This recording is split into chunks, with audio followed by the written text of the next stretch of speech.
Magandang araw po. Kayo po ay nanonood o nakikinig sa programang Opinyon dito sa Danilo Dizon TV.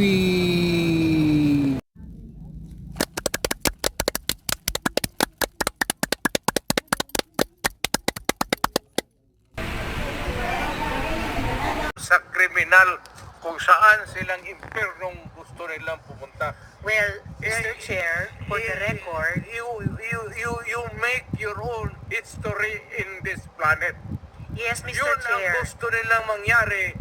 Doon sila sa impyerno at doon tayo magkita. Well, Mr. Chair, wala namang jurisdiction ng Senado sa impyerno. Dito lang sa bansa natin pwede tayong mag-investigate. Ba't doon tayo pupunta?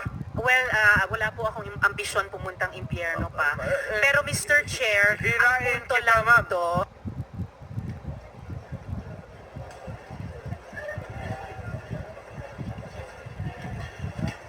Based on the former residents already here, our hearing is hereby shown. Senator Rodriguez. Magandang araw po sa inyong lahat. Ito po si Danilo Dizon sa programang Opinyon sa Danilo Dizon TV. Palakpakan. Ang aking pong papaksain ay tungkol sa nakaraang eleksyon na 2022. Kung yung inyo pong matatandaan ay kandidato noon si Bongbong Marcos Jr. At si Duterte ay naglagay ng kanyang manok.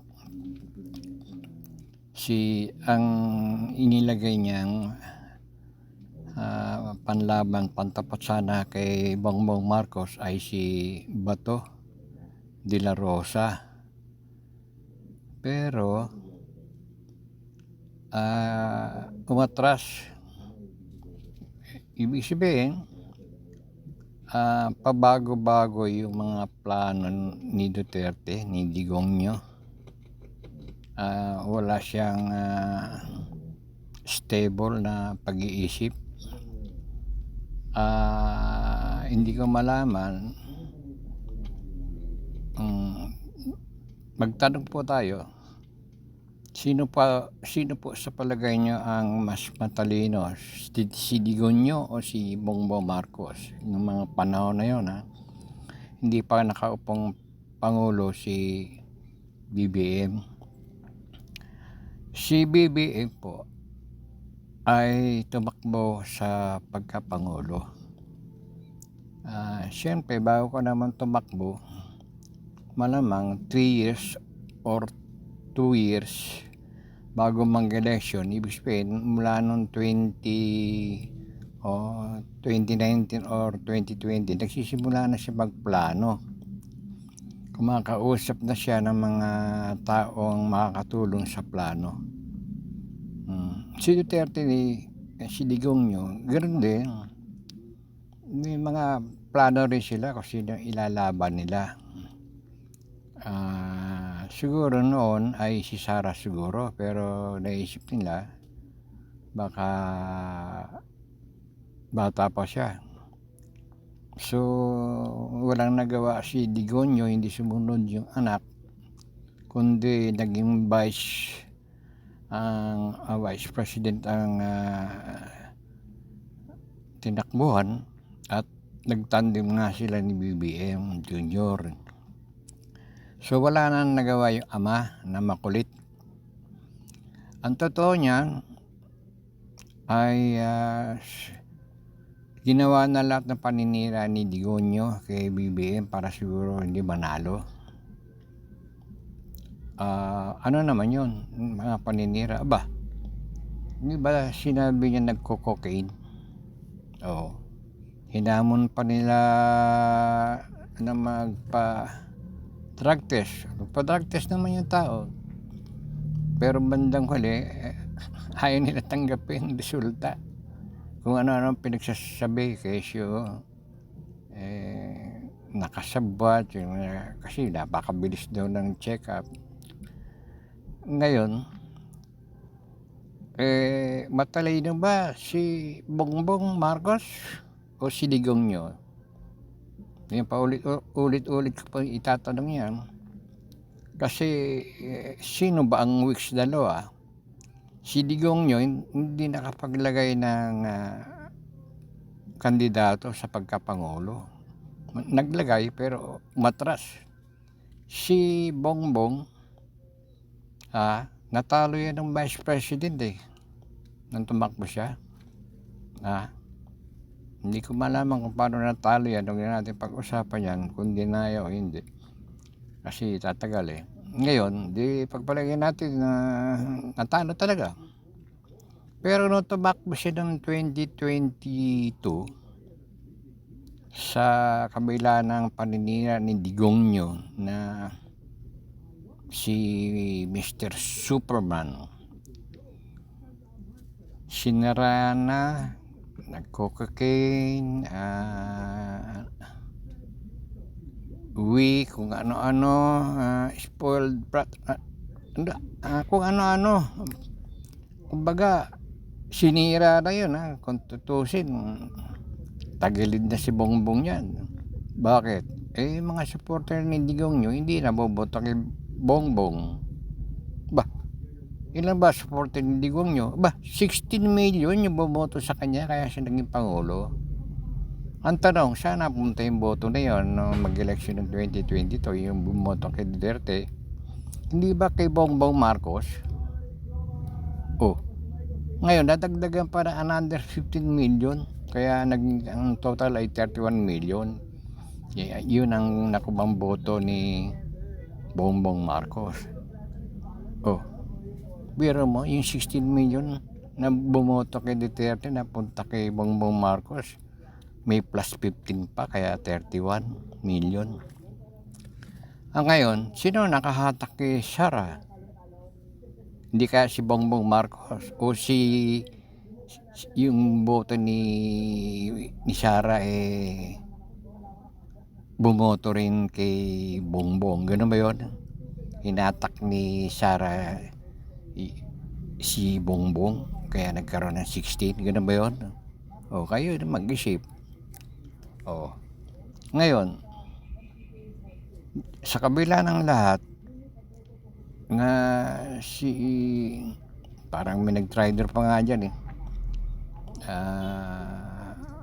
pero huwag na natin isipin yung nag-trider kasi yung panahon na yun, unity kung bakit nanalo si Sara, di umano dahil siguro ay yung boto ni dating President Duterte ay napunta kay Bongbong, napunta rin kay Sara. Tapos nagkaroon ng plus 15 kay Bongbong, kaya 31. Si Sara naman nakakuha ng 32 million as Vice President. Siyempre, yung na yung bumoto siguro kay Marcos, yun din yung bumoto kay Sara. Pero lamang kung lumaban ng presidente si Sara, yung ba magiging boto niya, yung 32, lampas pa sa boto ni Bongbong Marcos. Vice President lang yung tadakbuhan niya. Yun nga yata yung kinagagalit ni Digongyo Bakit hindi tumakbo na presidente na lang? Baka nanalo Baka lang, sa tingin niya, siya yun. Ngayon, ang pinag-uusapan natin, sino ang weak? Nagplano si Digong. Ano ang plano? Nakapaglagay ba ng kandidato Pangulo? Kasi matalino siya, ganun ba yun? Weak o matalino? Si Bongbong naman ay siya mismo tumakbo. Siniraan pa. Nanalo ba? Natalo? Di ba nanalo? Sino ngayon ang nabola ni Digongyo? Asan yung supporter niya na system yung naboboto sa kanya? Napunta kay Bongbong Marcos. Ibig sabihin, baka hindi na naniwala sa kanya. Wala na siya supporter. Ayaw niya lang aminin. Kaya nga yung mga maisog-mesog rally niya, kita mo, hindi naman dami tao. Yung echa-echa nila, hindi naman dami tao. Yung run niya sa Plaza Lotod o Liwasang Bonifacio sa Manila, 7 gabi yun. Dumami ba? Hindi yata naka 1,000 yun eh. Pagpalangin natin hanggang 2,000 lang. Ay ano yun? Yun yung nag-iipon sila ng lakas para patalsakin si Bongbong eh. Nangyari ba? Hindi. Ibig sabihin, weak talaga si Bongbong, di ba? Kaya hindi nila mapabaksak. Kasi balak nila si Sara ngayon pong presidente.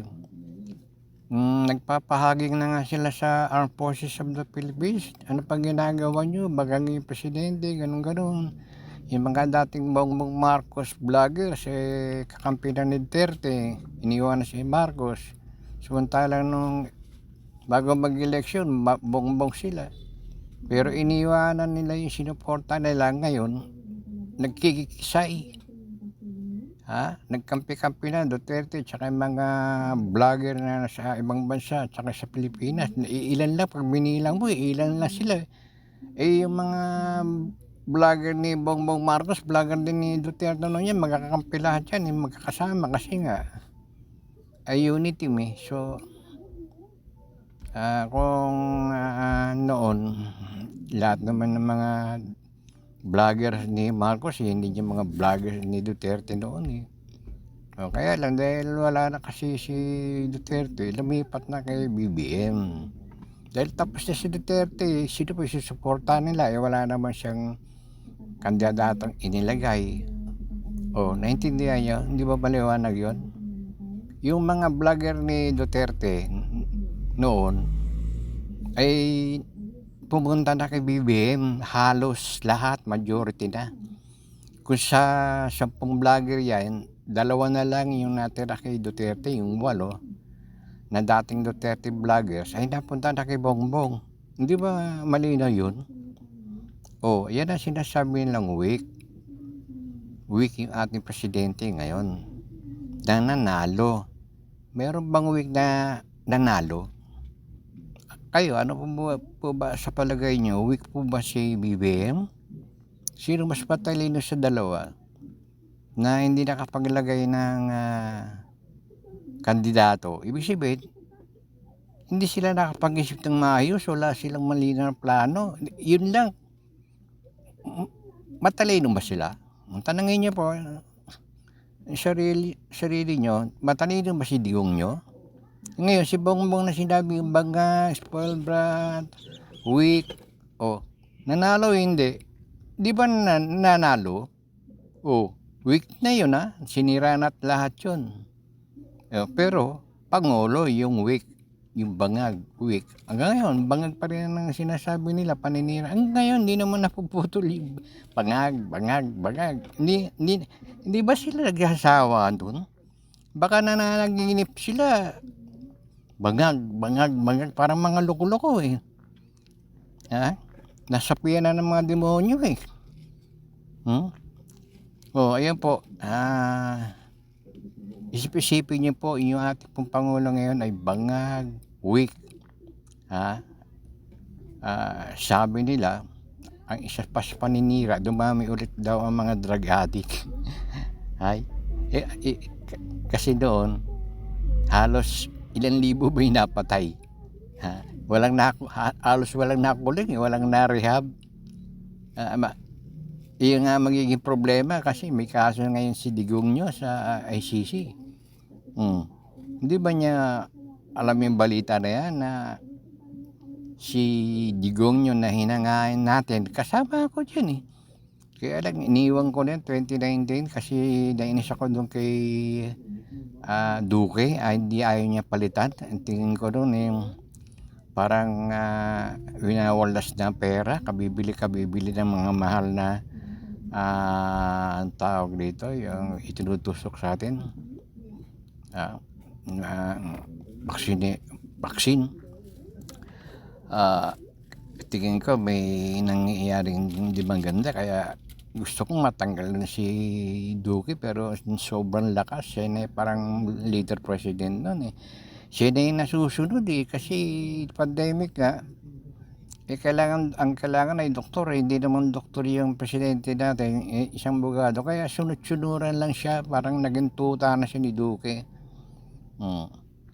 Yan po, no? Konting na lang po yan, analysis. Kumbaga, maliit na pagtatanong, opinion, katanungan, na bahala po kayo. Kung naniniwala kayo hindi sa aking opinion, may sasarili tayong mga opinion. May opinion kayo na iba siguro sa opinion ko. Ilagay niyo po dyan sa comment section sa baba yung sa palagay nyo na kung ako yung mali, sabihin nyo saan ako mali, at sabihin nyo kung saan naman kayo sa palagay nyo tama kayo. So ito po muli si Danilo Dizon ng programang Opinyon sa Danilo Dizon TV. Pakisuporta lang po ang aking channel, Danilo Dizon TV. Pindot lang yung hand symbol dyan sa baba, naka thumbs up, at pakipindot din yung aking larawan, nakabilog. Pag pinindot nyo yun, lalabas yung the word subscribe. Pag napindot nyo po yun, malaking bagay na nakatulong na kayo sa akin, kasi madadagdagan yung subscriber ko. Yung pong the word subscribe yan, walang di sa dulo, kasi kumbaga naghihintay ng may pipindot. Pag pinindot niya, magkakaroon na ng D. So kung nagawa niyo po yan, ay maraming salamat po. So hanggang dito na lang muna. Muli, maraming salamat. God bless. Nagtanong din sa akin Huwag na tayo magdrama dito. Tapusin na natin itong istorya nito dito sa Pilipinas. For the record, Mr. President, Kasi naawa ako dito sa mga pulis. Sa totoo lang, naawa ako sa mga pulis, pati sundalo. Kaya ako akin mind and mind alone. Pag nag-inutusan ko ito, mag-operate itong mga buang na ito, kung anong mangyari akin yan, I'm emotional because I've been longing to state this particular sentiment. Protektado ko yan sila. Basta in the fulfillment of duty, Mr. Senator, yan sila, naging chief of police yan. Protektado ko ang police pag nagtrabaho in the fulfillment of duty. Pero alam nila, ang mga police na pumasok ng kidnapping, alam nila yung police nila, pinatay ko. thank you, Mr. President. Ako po may tanong din. Pinanood namin yung mga footages mo nung you were president-elect tapos naging presidente. Meron kayong sinasabing ang reward, iba-iba nga yung amounts, tapos sasabihin nyo parang may encouragement na patayin ng mga kriminal, pero dudugtungan nyo parati sa dulo ng lalo na kung nalagay sa peligro yung buhay ninyo. Okay. So, ito lang po yung tanong ko. So, when you were president, hindi nyo ba po concern na malito yung mga nakikinig sa'yo, na kausap mo mga law enforcers, na may maniwala, lalo na dun sa first part ng sinabi mo at na-confuse na sila sa...